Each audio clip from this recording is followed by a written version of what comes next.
brutal masyado.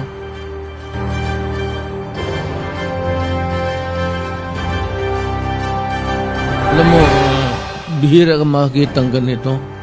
And you can only find this in people who are crazy. May tupak sa ulo ang...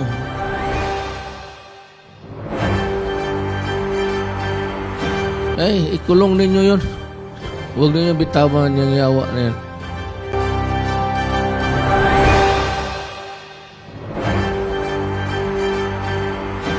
Like to call the PNP, be sure that he is detained.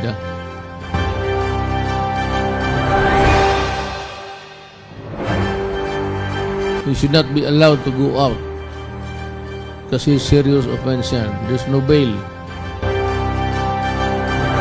Unahin ko lang yung police, nakita ko yung TV. Baka na hindi ninyo talaga nakuha, ha? Pero I don't think that isa lang itong klaseng police na to. May sakit ito sa utak, tupak. And I'm just wondering why he was able to nakalusot sa neuro. You could detect a person by the way he answers in mga test neuro. Tarantado yung gago na yun. Di ba sinabi ko, you do it right, I'm with you. You do it wrong, and there will be a hell to pay. Yun ang sinabi ko sa aking sona. Ang akin dito, ulitin ko, do your duty, enforce the law. Your actions must be in accordance with the law.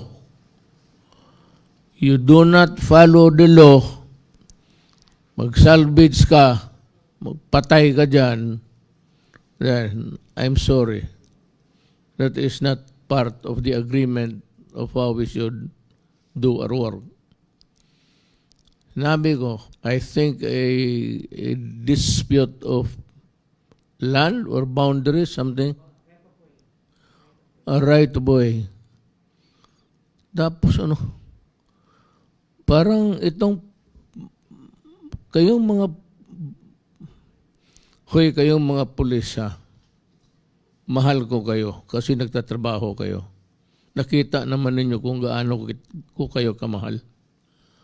I went to the extent of going to Hulo to just pay homage to the bravery of our policemen and soldiers.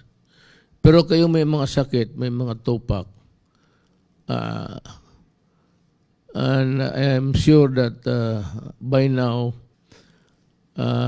he should not be allowed to go out because double murder yun eh.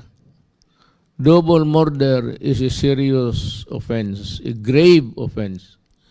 So, from the time you are arrested up to the time that you are hailed to court to answer for the death of those two persons, innocent ones, walang bail ka. So, pag nahuli ka, diretso-diretso na yan. And I don't think that you can escape the rigors of justice because nakuha sa TV, pati ako napanganga. Kawala-walang kwenta. That's unfair and brutal masyado. Kung ako ang nandyan, ewan ko lang. I don't, pero I do not like oppression. At yung nagpapahirapan yung tao. Usually kasi itong police, you tend to exhibit your authority even in matters not connected with police work. Yung mga away-away. Karamihan niya mga police yan, nagbinubugbog yung asawa. So kung kayong binubugbog ng asawa ninyo na pulis, pumunta lang kayo sa Malacanang, Kaya ipatawag ko yung pulis, bugbugin ko yan sa harap mo. Para magdemanda, ihulog ko na lang sa Pasig. Naggago kayong putang ina. I was, ang pagmamahal ko sa trabaho lang natin. You do something which is not out of the ordinary, like just pulling a gun and shooting people. You must be. Ay, ikulong ninyo yun. Huwag ninyo bitawan yung yawa na yan. Like to call the PNP, be sure that he is detained. He should not be allowed to go out. Kasi serious offense yan. There's no bail. So, hindi makabail yan.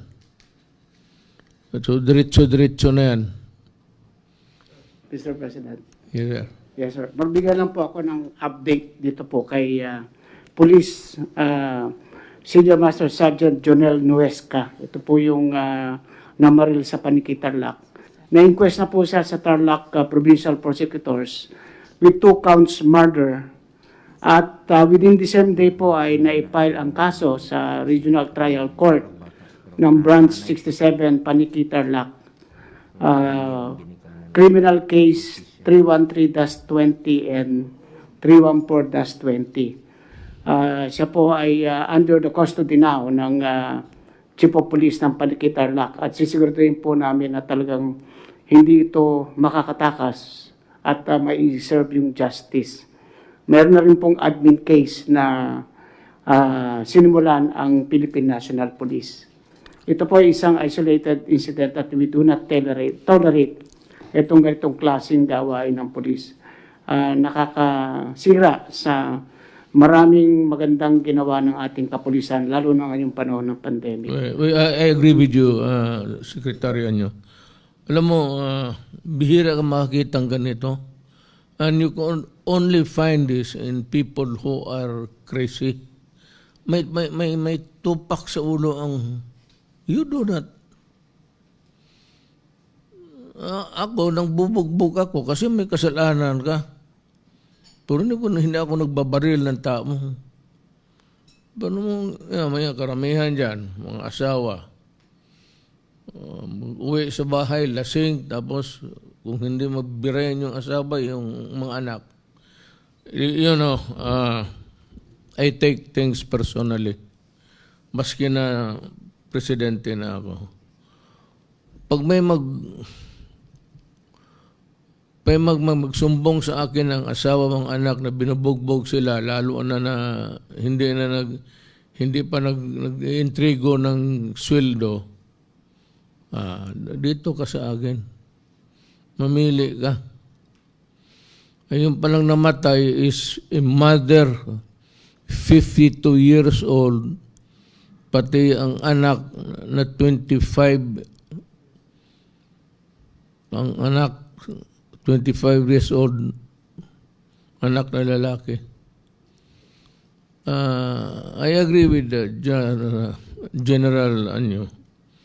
Hindi ito this is just one of those things na yung bad break sa buhay ng tao. Okay, ako kung nandyan ako, hindi ako magpahiro ha. I'm not trying to be pass myself as a hero. Pero pag nandyan ako, hindi ko talaga kayong